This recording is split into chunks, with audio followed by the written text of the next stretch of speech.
ખોટી કંપનીઓ ઊભી કરી શેર માર્કેટમાં નિવેશનું મોટું વળતર મળશે એવું દર્શાવી લોકોને ફસાવતા આંતરરાષ્ટ્રીય ગેંગના એક સભ્યને સાયબર ક્રાઇમ શાખાએ ઝડપી પાડ્યો છે.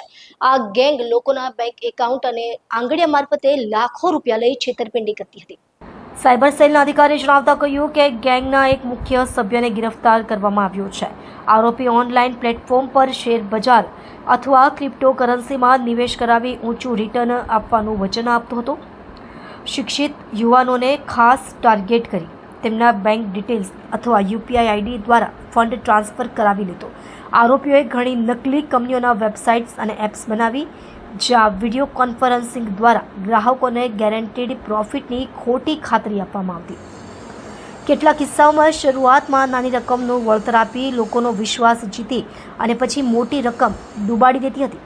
સાયબર સેલ દ્વારા ટેકનિકલ એનાલિસિસ અને ફાઇનાન્શિયલ ટ્રાયલ ટ્રેક કરી આરોપીને પકડવામાં આવ્યો છે. પોલીસે તેની પાસેથી મોબાઈલ ફોન, લેપટોપ અને ફરજી દસ્તાવેજ જપ્ત કર્યા છે અને આ ગેંગના અન્ય સભ્યોને પણ ટ્રેક કરવાની તપાસ ચાલી રહી છે. સાયબર ક્રાઇમ સેલ સુરત શહેર દ્વારા પોલીસ કમિશનર સરની સૂચનાથી સિટીમાં થતા સાયબર ક્રાઇમના બનાવો રોકવા માટે એક ગુપ્ત બાતમીના આધારે ગત જૂન માસમાં ઉત્તરાયણમાં આઈટી પાર્ક ખાતે એક રેડ કરવામાં આવી હતી. જેની એ રેડ બાદ રાજકોટ ખાતે બીજી રેડ કરવામાં આવી, જેની અંદર આઈવી ટ્રેડ અને સ્કાય ગ્રોથ વેલ્થ મેનેજમેન્ટ નામની કંપનીઓ લોકો પાસેથી પૈસા લઈને અને ખોટી કંપનીઓ ઊભી કરીને ફોરેક્સ ટ્રેડિંગ અને શેર માર્કેટ ઇન્વેસ્ટમેન્ટ ટ્રેડિંગના નામે છેતરપિંડી કરતી હતી એમ જણાઈ આવેલ. જે આધારે સાયબર ક્રાઇમ સેલ દ્વારા ગત 4 જુલાઈએ ગુનો રજીસ્ટર કરવામાં આવ્યો હતો અને એની અંદર 3 આરોપીઓ ડેનિશ ધાનક ઉર્ફે હેમલ સોની, જયસુખભાઈ પટોડિયા અને યશ કાળુભાઈ પટોડિયા એમ 3 આરોપીઓની ધરપકડ કરવામાં આવી હતી. આ ગુનાની તપાસ દરમિયાન ગતરોજ એક બીજા આરોપી અજય ઉર્ફે ગોપાલ ભિંડી રહેવાસી જામનગરની પણ ધરપકડ કરવામાં આવી છે. આ જે આરોપી છે એ અગાઉ પકડાયેલ આરોપી ડેનિશ ધાનકનો સાળો થાય છે અને બેન્કિંગ ક્ષેત્ર સાથે જામનગરમાં ત્યાં કામ કરે છે. લોન એજન્ટ તરીકે, લોન ઓફિસર તરીકે કામ કરે છે.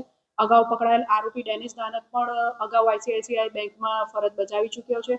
આ જે આરોપીઓ છે તેઓ આ કંપનીની અંદર રાજકોટ ખાતેની જે ઓફિસ હતી એને હેન્ડલ કરતા હતા અને આંગળીયાના જે વ્યવહારો દીપેન ધાનક, નવીન ચંદ્રવત ધાનક જે અત્યારે જે દુબઈ ખાતેથી બધું હેન્ડલ કરતા હતા, એમના કહેવા મુજબ અહીંયાથી આંગળીયાના વ્યવહારો જે થાય એ આ બંને જણા એકબીજાના મેળાપીપણામાં કરતા હતા.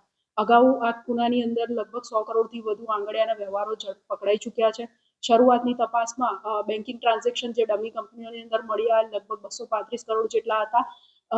એ તપાસ દરમિયાન વધુ 40 અકાઉન્ટ્સ મળી આવ્યા છે, જેની અંદર લગભગ 1000 કરોડથી વધુના ટ્રાન્ઝેક્શન અત્યારે પોલીસને અમને મળેલા છે. અને અગાઉ જે 26 ફરિયાદો હતી એ ઉપરાંત નવા જે એકાઉન્ટ્સ મળી આવ્યા છે તેના પર એનસીસીઆરપી પોર્ટલ પર સર્ચ કરતા ભારતના કુલ 23 રાજ્યોની અંદર 171 જેટલી વધુ કમ્પ્લેન્ટ્સ મળી આવેલ છે. સાયબર ક્રાઇમ સેલ દ્વારા આ જે આરોપી છે અજય ઉર્ફે ગોપાલ ભિંડી એની ધરપકડ કરીને 4 દિવસના રિમાન્ડ મેળવવામાં આવેલ છે અને આ ક્રાઇમને તે લોકો કઈ રીતે અંજામ આપતા હતા, બીજા કોણ કોણ એની અંદર સામેલ છે અને કઈ રીતે પબ્લિકના પૈસાથી એ લોકો લેતા હતા અને સાયબર ક્રાઇમમાં કઈ રીતે ઇન્વોલ્વમેન્ટ હતું વગેરે બાબતે વધુ તપાસ અત્યારે ચાલુ છે. આનો મુખ્ય રોલ શું? આ મુખ્યત્વે જે અહીંયા રેડ કરવામાં આવી હતી ઉત્તરાયણ ઓફિસમાં, ત્યાંથી સ્કાય ગ્રોથ વેલ્થ મેનેજમેન્ટ નામની એક પાર્ટનરશિપ ફર્મ જેની મૂળ ઓફિસ રાજકોટ ખાતે ચાલતી હતી અને અહીંયા અલગ નામથી ઓફિસ ચાલતી હતી. સુરત અને રાજકોટની ઓફિસ વચ્ચે અને ગુજરાતના અલગ અલગ ભાગોમાં બહુ મોટા પ્રમાણમાં છેલ્લા 3 વર્ષમાં રોકડના વ્યવહારો થયેલા હતા આંગળીયા મારફતે. એ જે રોકડના વ્યવહારો છે, જે ખોટા નામથી પૈસા ઉપાડવા, જમા કરાવવા, આંગળીયા મારફતે પૈસા ફેરવવા, દીપેન ધાનકના કહેવા મુજબ એની અંદર ડેનિશ ધાનક અને આજે ડેનિશ ધાનકનો સાળો છે જય ઉર્ફે ગોપાલ, એની ભૂમિકા અને એના પુરાવા હોવાનું મળી આવ્યું.